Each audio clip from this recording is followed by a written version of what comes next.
Yo, what's up guys? Welcome back again to my channel Kryptonians. Apa kabar? Semoga kalian baik aja guys di luar sana ya.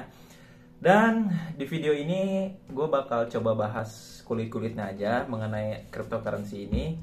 Mungkin kalian juga harus riset sendiri guys. Jadi gue bakal coba jelasin berdua sama teman gue di sini ada Ivan ya. Salam kenal nih, ada Ivan juga. Anjay. Jadi gue berdua bakal coba bahas mengenai cryptocurrency ini secara luarnya aja guys, karena dunianya masih luas banget.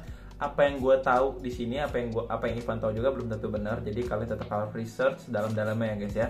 Dan di sini disclaimer, gue nggak ada ajakan sama sekali untuk kalian ikut terjun ke dunia kripto ini ya guys ya. Di sini gue hanya menyampaikan informasi yang siapa tahu berguna juga buat kalian gitu guys.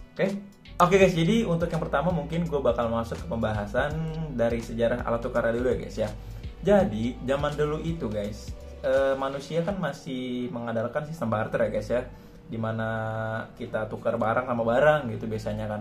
Terus akhirnya mulai masuk ke pertukaran antara perunggu terus emas gitu sebagai alat tukar. Nah terus masuk ke alat tukar yang kayak mata uang yang kecil gitu ya.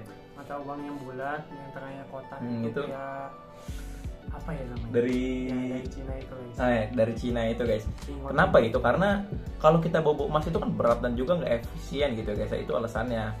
Sebagai ini kayak gue jelasinnya secara simpel aja ya guys ya. Nah terus abis itu muncullah mata uang kertas gitu guys, yang seperti kita gunakan sampai sekarang. Nah mata uang kertas ini juga kalau kalian kalau kalian sadar gitu guys, kalian sadar nggak sih?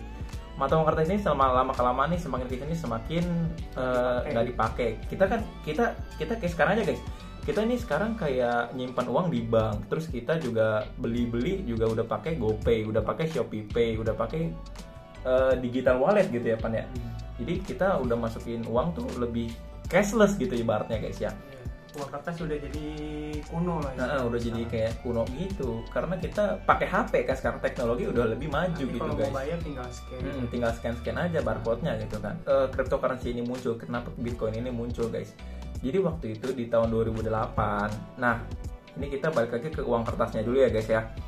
Jadi di 2008 ini pada saat itu tuh terjadi inflasi besar-besaran di mana di Amerika, dan itu kan pasti ngaruh tuh ke dunia kan.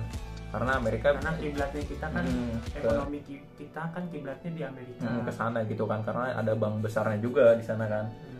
Nah, jadi pada saat itu ada inflasi besar-besaran karena uang kertasnya ini dicetak terus-menerus. Nah, akhirnya kelebihan supply gitu guys. Akhirnya nilainya ini turun, nilai uang kertasnya ini turun gitu. Jadi udah nggak langka, nilai uang nggak langka, jadi semakin murah. Nah, semakin murah semakin gitu murah, ya guys ya. Semakin tidak dihargai nilai mata uang tersebut, maka terjadilah krisis.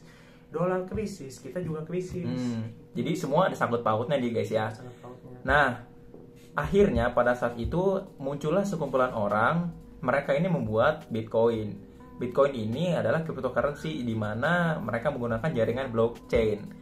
Nah, si Bitcoin ini diciptakan untuk mengatasi inflasi karena supply-nya itu terbatas ya Pan ya. Cuma 2,1 juta koin. 2,1 juta apa 21 juta? 21 juta. Iya, 21. Pokoknya ada di sini supply-nya ya. Iya, 21 juta, ada mentoknya lah. Nah, ya, jadi karena ini tuh supply jelas gitu guys, supply-nya mentok. Jadi mirip emas. Mirip emas, karena kalau emas ini sebenarnya juga supply terbatas gitu guys. Kalau kalian pikir gitu ya, dunia ini punya emas banyak gitu ya, tapi terbatas tetap. Mungkin bakal muncul lagi setelah proses alam yang sangat panjang. Maka dari itu jumlahnya ya terbatas gitu, langkanya gitu ya. Nah, di dalam cryptocurrency ini tuh nggak cuman Bitcoin doang yang mungkin kebanyakan orang tahu guys. Mungkin ada banyak orang yang tahu tentang cryptocurrency ini, cuman ada Bitcoin, terus ada Ethereum doang ya kan. Cuman sebenarnya cryptocurrency ini tuh luas guys, ada banyak banget di dalam situ. Kalau Bitcoin ini adalah mother of coin, karena pemahaman simpelnya dia ini adalah cryptocurrency yang pertama dibuat. Jadi dia dibilang mother of coin. Nah terus muncullah Vitalik. Vitalik ini adalah yang nyiptain Ethereum. Terus, nah dari situ mulai itu muncul altcoin yang lain. Ethereum dan koin-koin lain ini disebutlah namanya altcoin, ya kan? Alternatif coin.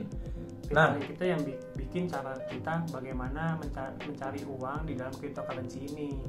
Jadi kita nih bisa bisa dapat duit juga gitu ya. Karena kan fungsi utamanya cryptocurrency dari Bitcoin ini hanya sebagai alat tukar. Fungsi utamanya ya guys ya. Tapi si Vitalik ini muncul untuk mengimprovisasi itu kan. Nah, makanya guys, ini kita yang kita jelasin sekarang nih mungkin nanti bakal ada banyak revisi ke depannya karena masih perlu banyak apa ya, di dalam cryptocurrency ini pasti perlu banyak penyesuaian lagi ke depannya guys gitu. Belum tentu yang kita jelasin ini juga belum tentu 100% benar, kalian juga harus research dalam-dalamnya ya guys ya, sekali lagi. Nah, untuk pemahaman lebih simpelnya lagi, blockchain itu adalah kayak kayak Ethereum, terus Solana, Cardano, Polkadot, itu namanya blockchain ya guys ya. Ini kalau pemahaman simpelnya guys, ini kayak kalian ada mall, kalian pasti pernah dong ke mall kan. Kalian pikir aja mall ini adalah Ethereum. Jadi mall Ethereum. Di dalam Ethereum ini, di dalam mall ini kan pasti ada toko-toko tuh kan guys. Ada banyak toko, ada toko makanan, ada time zone, terus ada toko baju. Nah, kalian kalau mau belanja di dalam toko itu, kalian harus pakai jadi kalian semenjak kalian masuk ke dalam mall itu, kalian harus beli yang namanya koin Ethereum untuk bertransaksi. Jadi di dalam mall itu yang diterima hanya koin Ethereum-nya itu. Nah, kalian misalkan mau main game nih, kalian mau main time zone di situ, kalian harus bayar pakai koin Ethereum. Kalian mau beli baju di situ, kalian harus bayar pakai koin Ethereum gitu guys. Sama dengan mall yang lain, misalkan mall Solana atau mall Cardano. Nah, ketika kalian di mall tersebut, beda mall beda koin lah ibaratnya gitu guys ya. Ketika kalian di mall Solana, kalian harus bayarnya pakai Solana gitu guys. Itu pemahaman simpel ya guys ya. Semoga kalian bisa mencernanya dengan mudah gitu guys. Iya, di dalam Ethereum kan kalian bingung kan, itu apa sih yang mall time zone itu, kios-kios itu, makanan itu apa aja sih? Kalau di dalam cryptocurrency ini, di dalam Ethereum ini itu kalian bisa bikin digital wallet macam ShopeePay, GoPay. Nah, itu kan termasuk digital wallet gitu. Kalian bisa bikin exchange juga, bisa bikin game ya di dalam mallnya itu ya guys ya. Kalian bisa bikin game, kalian bisa bikin lukisan juga. Nah, makanya itu yang mau gue fokusin di channel gue ini adalah sisi NFT gamingnya ya guys. Karena NFT itu ada dua. Ini pemahaman gue aja ya guys ya. Nggak tahu Ivan gimana. Karena kalau menurut gue NFT itu ada dua. Ada NFT yang kayak art gitu, art ya. Art ini kayak lukisan, terus mungkin lagu gitu guys, yang viral-viral yang dijual tuh sampai berapa miliar dolar gitu guys ya. Gift juga ada gitu kan, dijual lebih mahal. Nah, itu NFT artnya. Kalau ada satu lagi NFT gaming. Nah, gue nih lebih ke NFT gamingnya sesuai dengan channel ini ya kan, karena channel ini nih lebih kebanyakan gamingnya juga gitu ya guys ya. Nah, mungkin gue nggak bakal jelasin NFT ini secara lebih dalam ya guys ya. Kalian bisa cari sendiri artinya di luar, karena di luar sana banyak yang ngebahas cryptocurrency, Bitcoin, dan NFT ini mungkin lebih dalam gitu guys. Mungkin untuk secara simpelnya aja, NFT itu gue bisa jelasin secara simpel aja mungkin ya. NFT itu kayak non-fungible token. Non-fungible token itu dia unik, intinya unik, terus dia juga nggak bisa di-copy, terus dia nggak bisa ditukerin langsung dengan karya apa? Tanda sebagai tanda kepemilikan ya? Tanda kepemilikan originalitas yang dicatat di lantai blockchain. Di lantai blockchain, benar banget guys. Kalau di cryptocurrency ini kan ibaratnya kayak ada art kayak gambar gitu ya. Mungkin kalian bisa nggak screenshot, bisa kalian copy segala macam, tapi kalian nggak punya yang originalnya, karena di sistem blockchain ini itu udah ada kayak nah yang original ini tuh udah dicatat di dalam sistem blockchain ini, dan udah ada kode-kodenya gitu lah guys. Di dalam di artnya itu tuh udah ada kode-kode, jadi kalian nggak bisa niru sama sekali. Kalian mungkin bisa punya kopiannya, tapi itu nggak ada nilainya gitu guys. Nah, mungkin kedepannya di channel ini gue bakal membahas tentang NFT gaming. Kenapa gue lebih memilih NFT gaming? Ini menurut gue lebih menarik ya guys ya, karena gue kan lebih suka main game ya guys ya. Di channel ini juga gue main game. Nah, di sini nih kalian bisa dapetin uang gitu guys sembari main game. Jadi kalian bisa farming pakai karakter yang kalian beli itu guys. Jadi kalau di cryptocurrency gaming ini kalian harus beli egg-nya juga sih. Kalau yang pakai modal kalian harus beli egg-nya dulu, nanti ditetesin. Pas menetas itu biasanya dia bisa dapat rarity-nya sesuai dengan kelangkaannya itu guys. Nah, setiap hero itu, setiap karakter itu mempunyai ROI yang beda-beda. ROI itu return on investment. Jadi kalau kalian yang dapat yang rarity-nya lebih gede, itu semakin cepat kalian balik modal. Dapat duitnya juga makin gede gitu guys.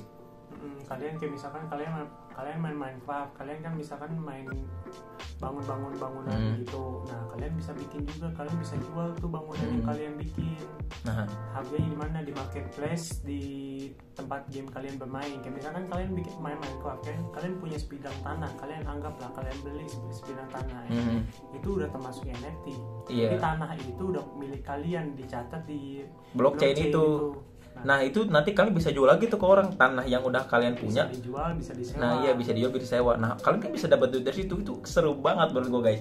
Nah kebetulan guys, akhir-akhir ini ada banyak game free to play dari cryptocurrency. Nanti gue bakal coba share di next video ya guys ya. Gue bakal coba share video tentang game cryptocurrency yang free to play. Jadi semuanya bisa ikut guys gitu. Tapi guys, di sini kalian harus garis bawahi dan kalian harus pahami, di sini nggak menutup kemungkinan untuk kalian rugi guys, karena cryptocurrency ini sekali lagi masih awam banget dan di sini masih bahaya banget. Uang bisa hilang dengan sekejap mata aja gitu guys, karena gue juga udah pernah ngalamin, Ivan juga udah pernah ngalamin mungkin.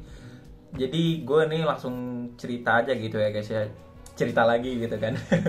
Jadi gue pernah dulu awal-awal gitu ya guys, gue masih males untuk riset, makanya gue tekanin ke kalian harus riset sedalam-dalamnya tentang cryptocurrency atau game yang kalian mau masukin gitu guys.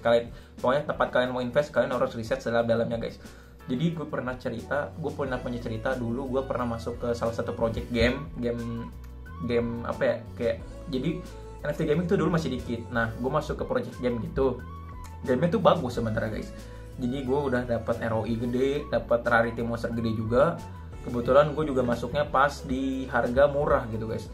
Pas lagi hype dia kan naik guys, naik. Nah gue tuh pikirannya pasti pengen cuan dong ya kan. Jadi duitnya tuh gue puterin di situ guys, gue beliin lagi hero. Akhirnya suatu ketika gamenya itu tuh di food itu adalah istilah kayak menyebar kebencian terhadap token itu. Jadi banyak yang bilang takut nanti di scam, ini token scam, ini token nggak jelas, pokoknya banyak berita buruk lah dikasih ke token-token ini. Jadi harganya turun kan guys, harga turun, developernya itu padahal bagus, udah sering ngadain update, tapi komunitasnya yang jelek guys. Makanya suatu ketika nih coin udah turun banget, akhirnya dirapul sama developernya, alias duitnya dibawa kabur sama developer. Nah disitulah gue sedih guys, duit gue hilang banyak di situ. Adik gue juga kena tuh, terus teman gue juga kena. Nah kalau lu gimana Irfan, kira-kira ada cerita nggak Pan mengenai tentang rapul gini, atau mungkin lu rugi apa gimana? Ada sih, kalau gue sih paling yang kayak kalian kalau di crypto itu kalian bisa ikut yang namanya pre-sale token gitu. Pre-sale token itu bisa membuat kalian kaya mendadak dan miskin mendadak. Nah yang gue banyak alamin sih miskin mendadak. Miskin mendadak gimana ceritanya ini? Karena kan kita istilahnya kita kasarnya itu bisa disebut judi kali ya, karena kita nggak tahu, kita nggak riset gitu apa yang kita beli, kita asal beli, ikut-ikutan presale aja gitu ya. Ikut-ikutan presale aja berharap harga itu naik gitu. Tapi ya namanya kenyataan tidak sesuai dengan ekspektasi ya. Ya begitulah, dibawa kabur. Jadi turun uangnya. gitu. Oh dibawa kabur juga? Iya dibawa kabur. Dibawa kabur uangnya. Ya jadi kurang lebih sama gitu ya guys ya. Ikut presale terus harapannya kan pasti naik tuh kan, karena kalau ikut presale ibaratnya kita kayak masuk ke token itu tuh lebih dulu gitu dari yang lain, terus ketika hype naik gitu kan. Nah kadang jadi diamond, kadang juga jadi ampas gitu guys. Kalau lagi harum-harum, kalau lagi bau-bau gitu. Makanya MySeedCoin ini banyak banget itunya, bahayanya gitu ya guys ya. Mungkin untuk kalian yang pemula yang baru terjun ke dunia cryptocurrency, mungkin lebih gua saranin masuk ke cryptocurrency yang fundamentalnya udah bagus banget dan emang udah ada di exchange yang gede, kayak di Indonesia itu ada Indodax, terus ada toko kripto. Di situ kan kayaknya token-tokennya tuh udah disaring tuh sama mereka ya, udah yang lebih bagus-bagusnya. Tapi nggak menutup kemungkinan juga ini token bagus. Soalnya kayak kemarin aja ada VD ya yang di listing ya. Ada VD nih, si Ipan juga kena nih guys ya. Jadi dia beli token VD di harga tinggi, beli berapa lupa, gede ya? Beli berapa sih? Maksudnya angkanya? Beli token VD ini berapa juta ya? 1 juta lebih. Beli 1 juta lebih dan kemarin sisa 100.000. Sisa 100.000, bayangin gas turunnya berapa persen. Makanya sebahaya itu, duit kalian bisa hilang sekejap mata aja gitu guys. Iya, itu karena kalian membeli token tanpa tahu token itu apa. Makanya itu dia guys, penting banget riset sekali lagi ya. Dan mungkin ini terakhir aja guys ya. Mungkin untuk saran nih Pan, kira-kira menurut lu saran untuk para pemain kripto yang baru tuh gimana? Ya, saran gue sih ya kalian riset lah, apa kalian tahu dulu apa itu cryptocurrency, kegunaannya, fungsinya untuk di masa depan, karena ini proyek-proyek yang dijual. Proyek panjang nggak sih ini kalau misalnya bagus itu? Benar.